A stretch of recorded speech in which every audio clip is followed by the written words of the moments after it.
Olá, amigos do canal Nosso Lar Francisco de Assis. Hoje, um ano novo, 2023, entramos no terceiro mês deste ano. E neste mês temos uma data super especial, o aniversário de 4 anos do Nosso Lar Francisco de Assis, que nasceu no dia 23 de março de 2019, que será comemorado com muito amor e compartilhamento. Faremos uma festa no dia 25, que será um sábado, 25 de março, convidando desde já a todos a comparecer à nossa festa. Venham, se juntem a nós, se integrem ao nosso trabalho, participem e comemorem também conosco. As nossas festas são sempre regadas com amor, com abraço, com sorriso, felicidade, música. É isso. Bem-vindo 2023 novamente. Estamos dando continuidade ao projeto Evangelho Online no YouTube. Temos por claro objetivo contribuir, pessoal. A gente só quer contribuir, ajudar com um pouquinho de luz para os nossos caminhos. Quando a gente faz um bom estudo, quando a gente lê boas coisas, a gente acende uma luz ao nosso redor. Isso é fato. É fato. E essa luz, ela nos é útil nos momentos da escuridão. Então, quando estamos diante da escuridão, basta acessarmos a luz que já acendemos. E esse é o nosso objetivo, pessoal, deixar bem claro para vocês.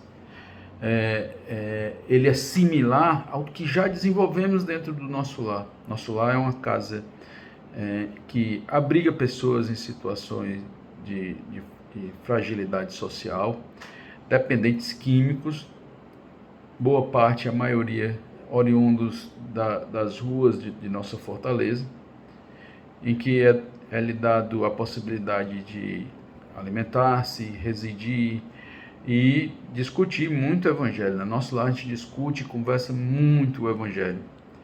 E somos uma casa que nasceu para ser uma seara de amor, congregando e conclamando a todos que querem ser seareiros do Mestre Jesus.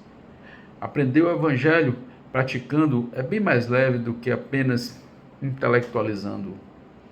Essa é a nossa proposta. Por isso lhes convido a todos, venham fazer parte das nossas tarefas.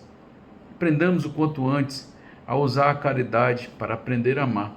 Conheça as nossas atividades.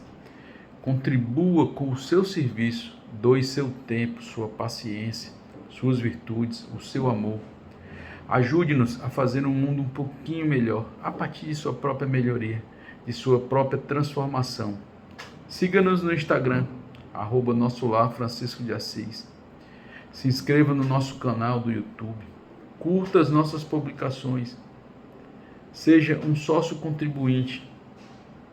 Se aproxime de nós com todo o seu amor, que esse amor é necessário para a condução das almas e da matéria. Essa nossa obra necessita de cada um de vocês.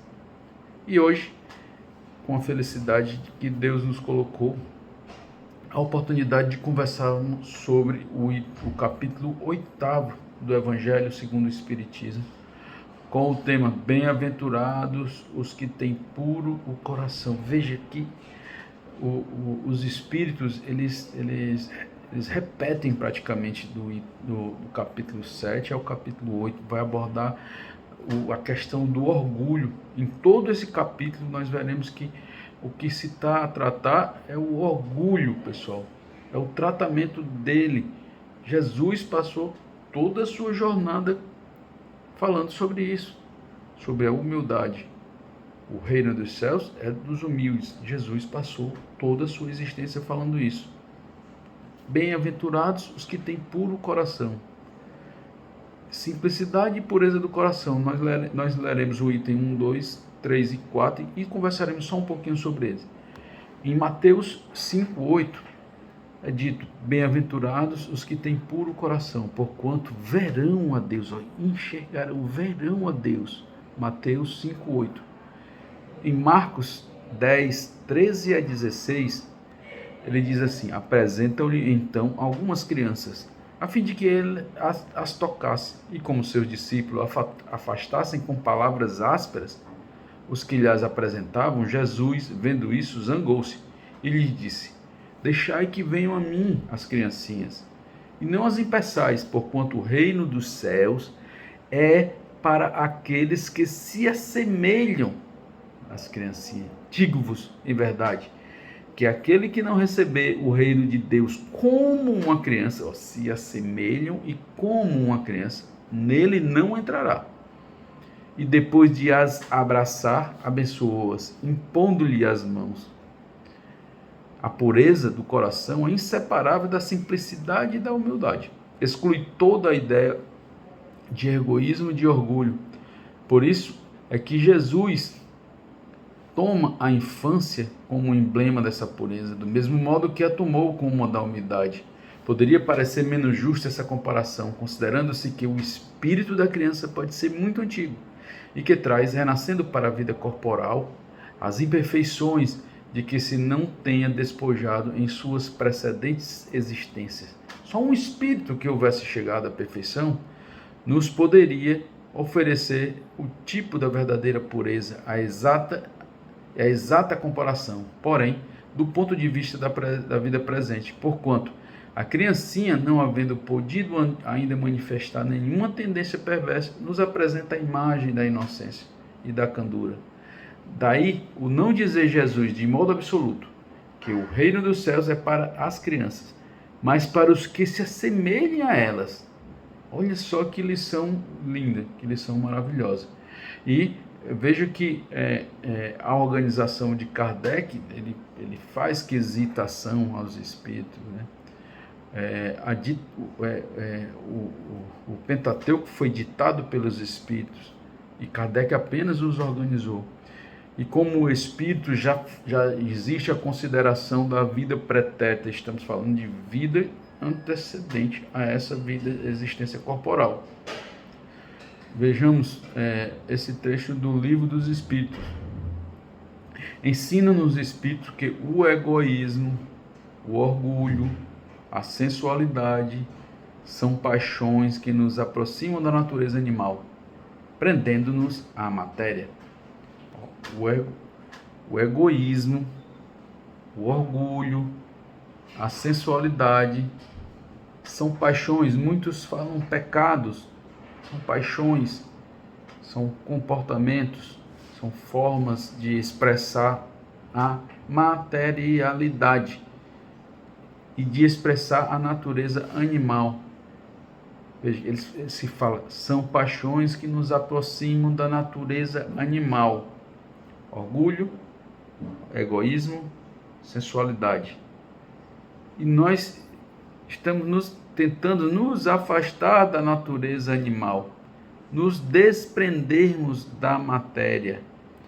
Quando nos identificamos com matéria, num claro processo ilusório, estamos na realidade atraindo para nós as doenças, né? A matéria é composta de constante, completo sentimento de morte, né? Todos os dias estamos morrendo, as nossas células morrem constantemente, todos os dias.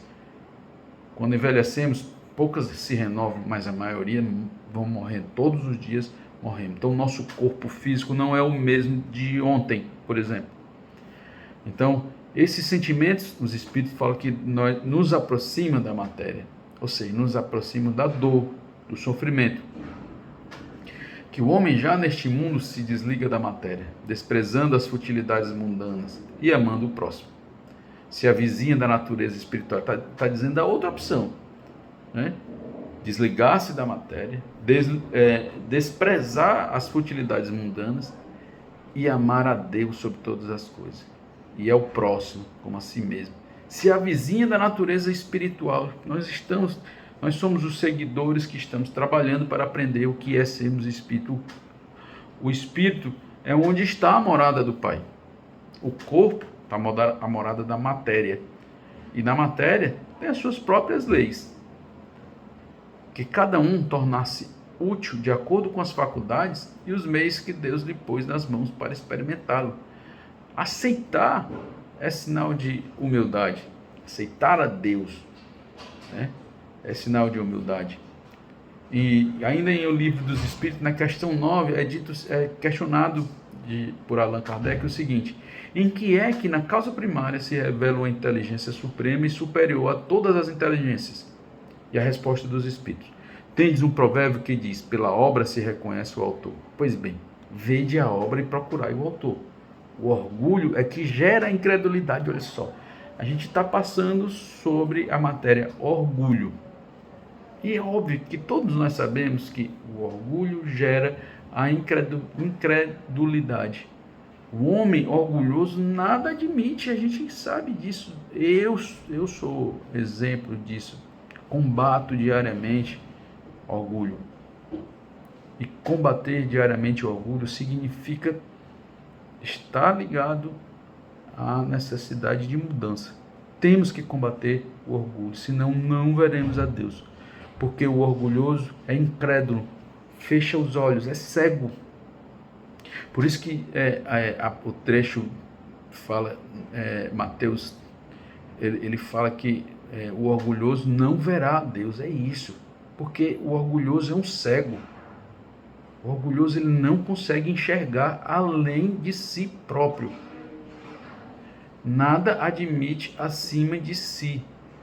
Por isso é que ele se denomina a si mesmo de espírito forte. Olha, quanto temos passado por isso. Nos declararmos fortes, quando na verdade somos apenas uma pequena centelha. Somos um cisco na existência. O poder de uma inteligência se julga pelas suas obras, não podendo nenhum ser humano criar o que a natureza produz. A causa primária é, consequentemente, uma inteligência superior à humanidade. É o que nós buscamos, é ser essa inteligência superior. E ainda passa pelo item 4, que fala do espírito da criança, né? Nesse item 4, quando fala do espírito da criança, na realidade ele está falando da equiparação ao comportamento da criança, humilde, simples, que aceita as transformações, que aceita a lei. Estamos constantemente impostos a essa lei. E veja que em Provérbios 16, 18, é dito que a arrogância precede a queda. O orgulho precede a destruição.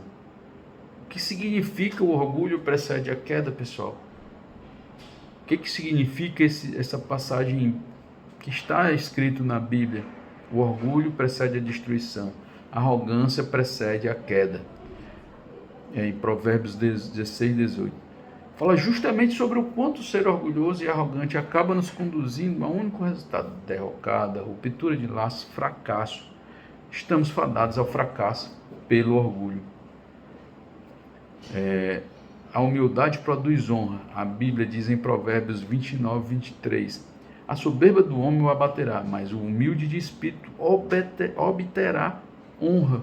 Humilde de espírito, ser como uma criança. Estamos diante dessa necessidade de mudança. Exatamente o orgulho que estamos a falar, pois está evidenciado na lição do Cristo, que é um entrave para que vejamos ao Pai. Ou seja, ele nos deixa cegos e incapazes de nos guiar ao reino de Deus, nosso Pai. O orgulhoso encontra argumentos e fundamentos para se auto-explicar e se auto-justificar, mas perde uma vida inteira fazendo isso. Você passar uma vida inteira se justificando, se explicando. Enquanto o verdadeiro aprendizado a que deveria se dedicar é do amar a Deus sobre todas as coisas e ao próximo como a si mesmo. O que é plena realidade, sintonizamos uma grande ilusão, qual seja, a de que somos capazes de ser um Deus. Por vezes criamos novos deuses para afastar a nossa obrigação de amar. Às vezes criamos atalhos, construímos templos, realizamos vendas nesses templos, achando que o caminho é da matéria. Mas estamos única e exclusivamente afastando o nosso Pai. Amar não se alinha com orgulho, pois o orgulhoso não contempla outra verdade a não ser a sua própria. O Mestre nos deu uma dica do que fazer para combater o orgulho e multiplicar os nossos talentos. Servir, servir, servir e servir. Sem ruídos, sem reclamações, atentos somente ao Pai, servindo como se fosse a Ele, pois temos uma grande heterogeneidade de seres encarnados no mundo atual. muitos comportamentos violentos, muitas coisas erradas que vemos hoje a se espalhar pelos noticiários, refletem que a evolução acelerou e o ritmo de mudança se faz cada vez mais necessário. É como se a gente tivesse subido um nível a mais nessa escala de necessidade de mudança. Quanto mais rápido nos aplicarmos nessa transformação, menos dores, menos compromissos equivocados assumiremos. Devemos acordar para hoje, pessoal. Hoje. Eu queria destacar uma lição linda nos 12 passos do NA, Narcóticos Anônimos. Em todas as lições, todos os 12 passos, ele trata e reflete a questão da humildade. E o passo número 7 ele diz: humildemente pedimos a Ele que removesse os nossos defeitos. Olha só, humildemente pedimos ao Pai a remoção dos nossos defeitos, porque assumimos a incapacidade de fazer isso com as nossas próprias mãos, com a nossa própria vontade. Reflitamos sobre a humildade. É algo que devemos incluir nos nossos compromissos diários. Tememos a dor, mas sempre estamos pedindo por ela, ou seja, não afastamos a humildade. A dor se aproxima de nós novamente. Essa, pessoal, é a nossa busca. Eu lhe digo uma coisa, eu encontrei companheiros para essa jornada de transformação, e esses companheiros se encontram instalados no nosso lar Francisco de Assis. Trabalhar me faz compreender um pouco de que sou pequeno. Por esse motivo, estendo meu convite a todos. Vocês que assistem aos nossos vídeos, se juntem a nós, abracemos-nos uns aos outros. Lhes garanto que o fardo é bem mais leve do que o da solidão. Somos felizes porque compartilhamos o pouco que temos. Assim compreendemos um pouco o significado de família. O que está esperando? Venha, junte-se a nós. Esse evangelho de hoje é maravilhoso. E reparem que o livro Evangelho segundo o Espiritismo, componente Pentateuco kardeciano, versa sobre as existências do Espírito. Busquemos urgentemente o Espírito.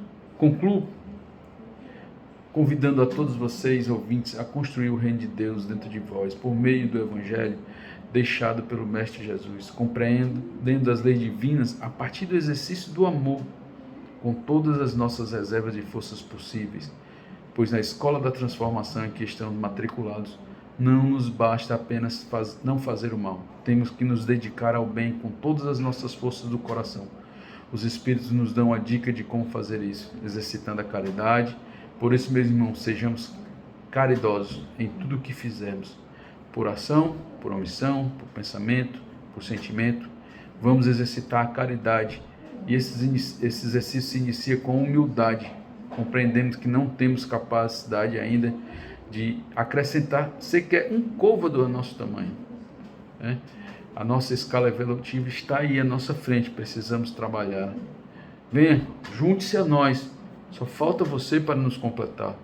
Este nosso recado vou deixar sempre nos meus convites para que vocês possam um dia compreender o que eu estou dizendo. Deus é conosco. Fiquem todos em paz e até o próximo vídeo.